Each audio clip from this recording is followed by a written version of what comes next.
ඉතින් කොහොමද මගේ යාළුවනේ? ඔයාලා හැමෝම හොඳින් ඇත්තයි කියලා මම හිතනවා. අද මම වෙනසකටත් එක්කලා මගේ ගෙවත්තට ගෙවත්තේ නැති පළතුරු මල් ಜಾති මොනවද කියලා බලන්න යන්න හිතුණා මේ පැලතවානකට. අපේ ගෙවල් කිට්ටුවේ පැලතවානක් තියෙනවා. ඒකෙන් තමයි මම නිතරම විවිධ අලුත් ಜಾති මල් පැල එහෙම මේ ගෙනල්ලා මගේ ගෙවත්තට එකතු කරගන්නේ. ඉතින් මගේ ගෙවත්තෙත් ඇත්තටම තියෙනවා මේ පළතුරු විවිධ වර්ග 50කට වර්ගම 50කට වැඩි සංඛ්‍යාවක් තියෙනවා. එක જાතියකුණු සමහර වෙලාවට මේ පැල වර්ග 4ක් 5ක්මත් තියෙනවා. ඉතින් මේ අලුත් එහෙම පැලතවාරට එනවනේ අලුත් මේ මල් පැල ಜಾති ලස්සන ඒවා බලන්න යන්න හිතුණා මට අද වෙනසකටත් එක්ක උදේම. ඉතින් මම දැන් මේ බලන්න යන්න තමයි හදන්නේ. ඔයාලත් එන්නකෝ මාත් එක්ක පැලතවාන්ට යන්න. මම වගේ මාසයිනේ ඔයාලත් සමහර අය හරියට මල් වලට පළතුරු වලට වගාවන් කරන්න.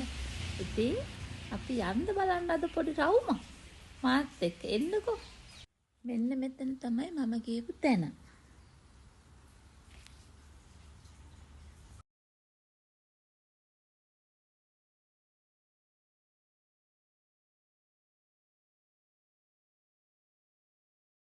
බලන්නකෝ යාළුවනේ ඔයාලත් ලස්සන මල් ಜಾති තියෙනවද කොහොමද කියලා. මේ මෙතන මහා ලොකු නම් විශාල පැලතවානක් නෙමෙයි අපේ ගමේ කිට්ටුව තියෙන පුංචි පැලතවානක්. හැබැයි මෙතන අලුත් වර්ග ලස්සන වර්ග එහෙම මට ගොඩක් හම්බ වුණා කලින්. මෙතන පැලවල මිල ගණනුත් එච්චර මේ වැඩි නැහැ. ඒ මුදලාලි ටිකක් අඩුවට දෙනවා පැල වර්ග. ඉතින් ගොඩක් පැල වර්ග මම මෙතනින් තමයි ගත්තේ. අනිත් එක මේ පැල හොඳට හැදෙනවා. හොඳ පැල තවානක්. මේ බලන්නකෝ ඔයාලත් ලස්සන පැල අලුත් ඒවා තියෙනවද කියලා. ඉතින් යාළුවනේ මේ පැල තවානෙන් මම දවසක් බලනකොට මේ පොඩි ගහක චූටි ගෙඩි තිබුණ රතුම රතු පාටට මට ආස හිතුණා. මං ඒ මුදලාලිගෙන් ඇහුවා මේ මොකද්ද જાතිය කියලා. මේකේ චෙරි වර්ගයක් කිව්වා. ඊට පස්සේ මට ඒක ගන්න ඇත්තටම ආස හිතුණා. පුංචි ගහේ පොඩි පෝච්චියක හිටවලා තිබුණ පුංචි ගහේ ගෙඩි පිරීලා ඉදිලා තිබුණා. ඒ මුදලාලි මට කඩලක් දුන්නා කීපයක්. අපි කාලා බලපුවම හරි රසවත්. ඉතින් මම ඒක අරගෙන ගියා. ඒක ඊට පස්සේ ගෙඩි කීප සැරයක්ම ආවා. ඇත්තටම ඉතින් මේ පොඩි ගහක් වුණාට ගෙඩි පිරීලා තිබුණා ආස හිතුණා. අපි බලමුකෝ තව තවත් මෙතන තියෙනවද කියලා අලුත් වර්ග. දැන් අද මම විශේෂයෙන් මල් පැල බලනවා මෙතන. අලුත් జాතියක් තියෙනවයි කියලා කිව්වා. බලමු මේක කොහොමද කියලා. ඉතින් යාළුවනේ මම මේ පැල තමානේ ඇවිදගෙන ගිහින් බලනකොට මම දැක්ක අලුත් జాතියක් මල් ළඟ නැති මල් වර්ගයක්. ඉතින් ඒ පැල විකුණන එක්කෙනා කිව්වා ඒක අලුතෙන් මේ ළඟදි ගෙනාවේ කියලා. ඒකේ නම නියෝන් කිව්වා. මම නම් කලින් ඒක අහලා තිබුණ දැක්කේ නැහැ. ඉතින් සමහර වෙලාවට ඔයාලගේ ගෙවත්තෙත් ඇති. ඔයාලගේ ගාඩන් එකෙත් ඒවා හදන අය ඇති.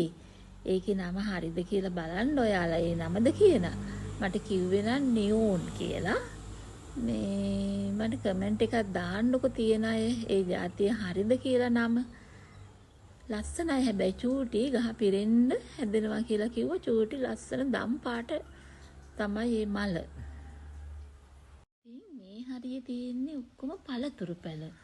බද්ද කරපු පළතුරු පැල. ගොඩක් වර්ග තියෙනවා. ඉතින් මේවා බලපුවහම මගේ ගෙවත්තේ තියෙනවා මේ જાති ඔක්කොම. ඒ නිසා ඉතින් මම පළතුරු පැල නම් ගත්තේ නැහැ. මේ මසන් තිබුණා, ගිනි වරක තිබුණා, කටුආත්ත තිබුණා, ලෝවි ඔය ඔක්කොම බද්ද කරපු පැල. ඉතින් මේ ඔක්කොම මම ටික කලින් එක සැරවලට ගත්ත නිසා අද මට මේවා අවශ්‍ය වුණේ නැහැ. ඉතින් යාළුවනේ මේවා බලා ඉන්නකොට එකපාරට වැස්සකුත් කඩාගෙන ආවනේ. බලන්නකො මට වෙච්ච වැඩේ.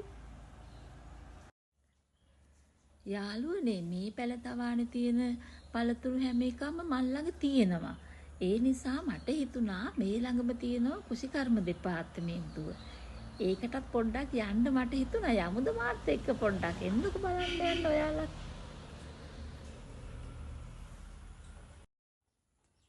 මේ තියෙන්නේ අපේ කුසිකර්ම දෙපාර්තමේන්තුව.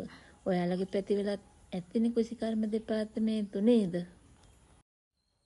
ඉතින් මම සමහර වෙලාවට මේකිනුත් ගන්නවා මේ බීජ වර්ග. එළවලු වල එහෙම ඉතාලම හොඳ තත්ත්වයේ හොඳ හැම එකක්ම හොඳට පැලවෙනවා. හොඳ මේ ගුණාත්මක ගතියක් මේ තියෙනවා කුසිකර්ම දෙපාර්තමේන්තුවෙන් ගන්න ඒවල. ඔක්කොම ಜಾති වගේ හොඳට පැලවෙනවා.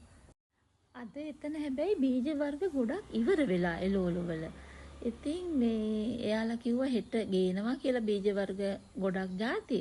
මට හෙට එන්න කිව්වා. මං ඉතින් අද මේ බණ්ඩක්කා මේ බීජ විතරක් ගත්ත පැකට් එකක්.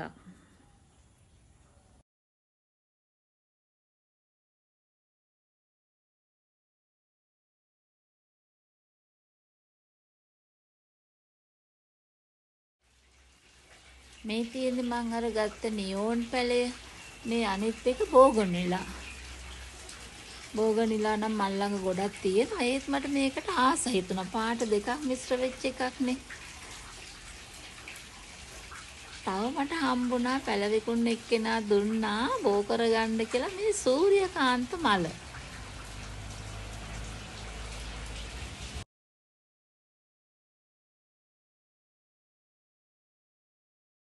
යාළුවනේ මේ පැල ටික හිටවන්න තමයි මම හිතුවේ. ඒත් දැන් හිටවන්න විදිහක් නැහැ අපේ පැත්තට වැස්ස. සැරෙන් සැරේ කඩ වැස්ස. ඉතින් දැන් හෙටවත් හිටවන්න ඉන්නේ. හිටවන කොටත් ඔයාලට පෙන්නන්නම්කෝ. ඒ වගේම ඔයාලා මේ වීඩියෝ වලට කැමති නම් මට කමෙන්ට් එකක් දාන්නකෝ. ඉස්සරහටත් ලස්සන වීඩියෝ එකක් ගෙන එන්න.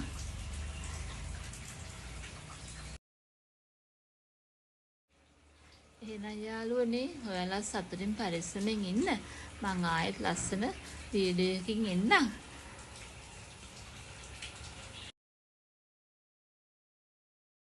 යාළුවනේ මගෙන් එන්නම්කෝ.